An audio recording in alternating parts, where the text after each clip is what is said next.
कहेंगे आज की प्रेस कॉन्फ्रेंस के क्या मुख्य उद्देश्य है?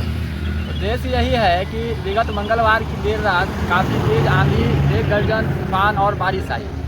इतनी तेज हवा थी कि शॉक वेव के कारण हमारे गांव के तकरीबन 40 से 60 घरों में जो है वो काफ़ी अधिक क्षति हुई। वहीं मेरा अपना घर भी क्षतिग्रस्त हुआ। इसके बावजूद आज 3 दिन हो गया है, अभी तक का परिस्थिति यह है कि लगभग कोई भी व्यक्ति, चाहे वह स्थानीय नेता हो या कोई अधिकारी पदाधिकारी हो, किसी के द्वारा कोई सुनवाई नहीं लिया गया।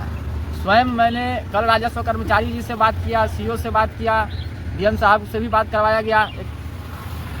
उसके बाद थोड़ा बहुत जद्दोजहद के बाद कल शाम में बिजली की आपूर्ति तो बहाल कुछ जगहों पे हुई, किंतु वह लोग जिनका घर बुरी तरीके से क्षतिग्रस्त हो गया है, जिनकी छतें उड़ गई हैं, और आप देख रहे हैं कि मौसम लगातार बारिश और तूफान का बना हुआ है, बावजूद इसके किसी के द्वारा, शासन प्रशासन के द्वारा किसी प्रकार का उनको कोई सुविधा, मुआवजा, राहत पहुंचाया नहीं जा रहा है। आज सुबह से ही मैं स्वयं लगातार कर्मचारी और सीओ के संपर्क में हूं और लगातार इस चीज़ को लेकर के मैं मांग कर रहा हूं कि हुजूर एक बार आकर के इस चीज़ का मुआयना किया जाए क्षति का, और उन लोगों को तत्क्षण कम से कम तिरपाल जो है, जिनके छत पर से करकट उड़ गया है, चार उड़ गया है, जिसका कपड़ा था कपड़ा उड़ गया है, पन्नी था पन्नी उड़ गया, तो एटलीस्ट कम से कम तत्क्षण जो है वो तिरपाल की व्यवस्था की जाए, ताकि इस बारिश से बचने के लिए जो है वो लोग अपना कुछ व्यवस्था कर सकें। और लेकिन अभी तक तो फिलहाल कोई रिस्पांस नहीं है। मैडम, सीओ मैडम है, उनका आश्वासन मिला है कि भी हम बतियाते हैं, देखते हैं।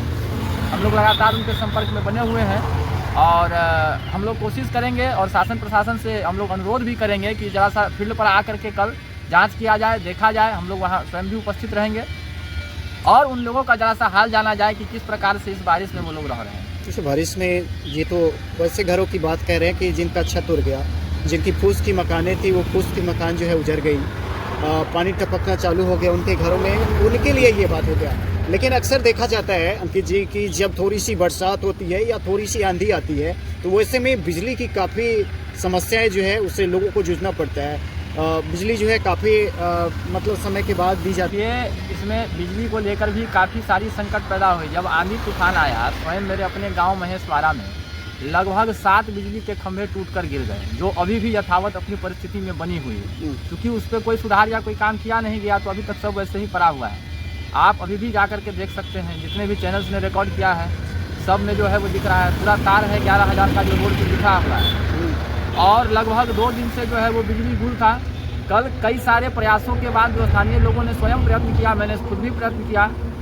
ऐसा नहीं है कि कोई आकर के नेताजी या कोई आकर के बड़े आदमी आकर के उसको लेकर के किसी चीज़ से बात किए या कोई सहायता नहीं करवाए, नहीं, स्थानीय लोगों ने, जिसमें मैं स्वयं भी खुद से प्रयत्न किया और यह बात को हम लोग जिलाधिकारी महोदय तक पहुँचाए, जिसके बाद जो है इस पर सुनवाई हुआ और त्वरित रूप से जैसे तैसे करके, खंभा तो एक दिन में खड़ा करना संभव नहीं है, वो हुआ भी नहीं है, लेकिन जैसे तैसे करके कल शाम देर शाम जो है वो कुछ इलाकों में बिजली की आपूर्ति बहाल कर दी गई। लेकिन अभी भी तेजौल हो गया और महेशवाड़ा का भी एक बड़ा हिस्सा है, वहाँ पे बिजली की आपूर्ति नहीं की जा सकती, और लगातार हम लोग इस चीज़ पे नज़र भी बनाए हुए हैं और हम लोग देख रहे हैं कि जल्द से जल्द वैसे इलाके जहाँ बिजली की आपूर्ति नहीं हुई है वहाँ पे भी हो, वहाँ के लोगों में आक्रोश बढ़ रहा है कि भाई एक जगह बिजली आ रही है, एक जगह क्यों नहीं आ रही है। ये तो गलत बात है, जब आए तो सब जगह आना चाहिए। अच्छा, ऐसे जन समस्याओं पे लगातार जो है कहीं ना कहीं आपके द्वारा जो है प्रेस कॉन्फ्रेंस की जाती है, लेकिन जैसे देखा जाता है कि प्रखंड स्तर पे जो प्रखंड प्रमुख होते हैं, जो हमारे यहाँ मुखिया नहीं दुखिया है, वो तो स्वयं बेचारे दुखी होकर 5 साल से इसी चक्कर में घूम रहे हैं कि हमको लोग कम से कम मुखिया जी कहना चाहिए। उनका यह गोल थोड़े है कि लोग के लिए क्या किया जा सकता है, क्या करें, नहीं ना, उनके लिए है कि भाई हम कुर्ता पजामा पहन के निकलते हैं पान खा करके, तो लोग हमको देखे तो मुखिया जी गोर लगे से, जो कि वो उसी में अभी तक कामयाब नहीं हुए हैं, तो क्या लोग का काम करेंगे। आप गांव में चले जाइए, लोगों से मिलिए, आप पूछिए क्या अभी तक मुखिया जी क्या आए हैं, कोई नेता आए हैं, कोई नहीं आए। अरे भैया, जिसका घर फूस का है, एल्वेस्टर का है, करकट का है, उसका घरवा न टूटा है तो उनको पता है कि आंधी आया था। जो लोग महल बना के रह रहे हैं, उनके पास जनरेटर है, यूपीएस लगा हुआ है, उनको तो शायद पता भी नहीं होगा कि लोग का घरवा भी टूट गया है। इनका तो उतर के देखेंगे तब ना पता चलेगा। वो लोग राजा महाराजा लोग हैं, हम लोग हैं गरीब लोग, तो हमारे जीवन और उनके जीवन में कोई मेल थोड़े है जो उनको पता रहेगा। अब हम लोग हाथ पर जोड़ करके हुजूर के यहाँ पहुँचेंगे, जब मालिक दया किया जाए तो मालिक के पास फुर्सत होगा, सो के उठेंगे 12 बजे तो नहा धो के निकलेंगे। हो सकता है 2-4-5 दिन बाद जब लोग अपना घर से तकलीफ झेल करके तिरपाल रुमाल रख लेगा तो पहुँचेंगे कि ये बड़ा गलत मिलो थोड़ा सा लगवा लूट लेंगे, और क्या करेंगे, उन लोग का यही काम है।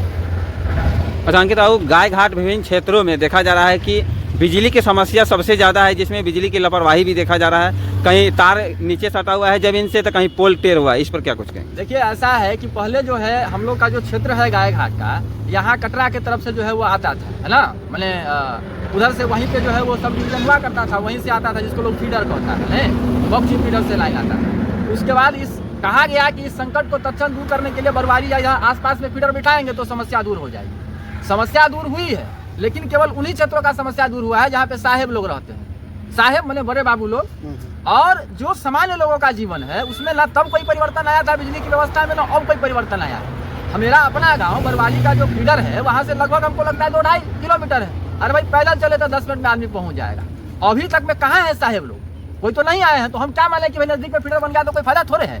कोई फायदा नहीं है। अभी भी सरकार कहता है कि 22 घंटा बिजली दिए, 24 घंटा बिजली दिए, कोई बिजली नहीं दिए। अभी भी काफी बिजली का जो है वो आपूर्ति में जब थोड़ा सा हवा चल जाए बिजली काट देता है, मेघ लगा बिजली काट दिया, कुछ भी उसको नहीं समझ में आया बिजली काट दिया, धूप ज्यादा हो गया तो बिजली काट दिया। बिजली विभाग का तो बड़ा भारी समस्या है। फोन कीजिए तो कोई फोन नहीं उठाएगा। कल से लगातार बिजली विभाग को हम स्वयं फोन कर रहे हैं, कहाँ कोई फोन उठाता है?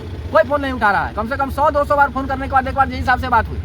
उन्होंने कहा कि भाई 2-3-4 दिन तो लग ही जाएगा। हम लोग बोले हाँ बिल्कुल लग जाएगा, एक दिन में पोल खड़ा नहीं होता है। लेकिन साहब एक बार आकर के देखिएगा तभी ना पता चलेगा कि काम क्या है, कितना दिन लगेगा। फोनबाजी करने से और बयानबाजी करने से काम होता है? देखा जाए तो आप कहीं ना कहीं जन समस्या को उजागर कर रहे हैं, वहाँ तक पहुँचा रहे हैं जैसे लोगों की समाधान हो जाए समस्या का। लेकिन कुछ लोग कह रहे हैं कि ये सिर्फ राजनीतिक गुटबाजी कर रहे हैं आप। अरे भाई ठीक है ना, हम राजनीति कर रहे हैं और आप क्या कर रहे हैं? मान लिया जाए कि हम तो राजनीति करना शुरू किया। अगर मान भी लिया जाए, पहली बात तो ये राजनीति है नहीं। लोगों को राहत पहुंचाना, लोग के हक का बात करना अगर राजनीति है तो हाँ हम राजनीति ही कर रहे हैं। अगर यहाँ राजनीति है तो आप ही कर लीजिए ना, आप तो जीते हुए लोग हैं, काहे नहीं राजनीति कर लेते हैं? आप लोग चुनाव लड़े हैं, जीते हैं, पद पर बैठे हैं, तो ये तो है प्रूफ है कि आप राजनेता है। राजनीति आप ही का काम है, तो काहे नहीं जाकर के लोग का दुख सुनते हैं? एक आदमी को, सामान्य आदमी को उठ करके आना पड़ता है और हल्ला करना पड़ता है कि भाई हमारा समस्या है। आप लोग चूंकि राजनीति नहीं कर पाए, इसीलिए जरूरत है कि समाज स्वयं अपना राजनीति अपने हाथ में ले लेगा। सत्ता और शासन जो है वो घमंड में आ गया है। अब समय है कि हम लोग अपने हाथ से अपने से करेंगे, हम लोग कर ही जाएगा। टोटल कुछ शब्दों में मैं आपसे जानना चाहूँगा, अभी जो बारिश, तूफान, आंधी आई, इससे जनता का क्या क्या नुकसान हुआ है और इसकी भरपाई कैसे हुआ? भरपाई सबसे पहले तो आवश्यक है कि उन लोग जिनका छत आशियाना उजड़ गया है, उन लोगों को तत्क्षण तुरंत तत्काल प्रभाव से उसकी जाँच करवाई जाए। उनका रिपोर्ट कर करके उन लोगों को सबसे पहले तिरपाल मुहैया कराया जाए, ताकि उन लोगों के घर में रहने जैसी व्यवस्था हो। जिसका जितना क्षति हुआ है इस चीज़ का जो है वो आकलन करवा करके उन लोगों को मुआवजा दिया जाए। क्योंकि भाई गरीब लोग हैं, उन लोगों के लिए साधन संसाधन में घर बनाने में उन लोगों का जिंदगी बीत जाता है खुद का, और उनका तो सब कुछ बीत गया है। लोगों के जान माल को क्षति तो अभी तक नहीं पहुंची है, लेकिन लोगों के अनाज उड़ गए हैं, जो उनके खाने पीने की व्यवस्था थी, और भी बहुत सारी चीज़ों का नुकसान हुआ है। काफ़ी सारे पौधे टूट कर गिर गए हैं। अभी भी आप ग्राम बरवारी में चले जाइएगा तो पौधा को थोड़ा सा साइड करके जो है वो आने जाने की व्यवस्था तो सुगम कर दी गई है कि गाड़ी आ जा सकती है, लेकिन सड़कों के दोनों किनारे अभी भी जो है वो पौधा पड़ा हुआ है। यदि रात के समय जब तेज बारिश होती रहती है, कोई गाड़ी लेके जाए तो बिल्कुल संभावना है कि कोई व्यक्ति विजिबिलिटी कम होने के कारण पूरी तरीके से दुर्घटनाग्रस्त हो जाए। जब ऐसा हो जाएगा तो फिर वहीं होगा जो अरखौली में हुआ, जो मधुरपट्टी में हुआ, जासूसता के साथ हो रहा है कि घरियाली मासी बहाए जाएंगे, 4 लाख रुपया दिया जाएगा, मामला रखा।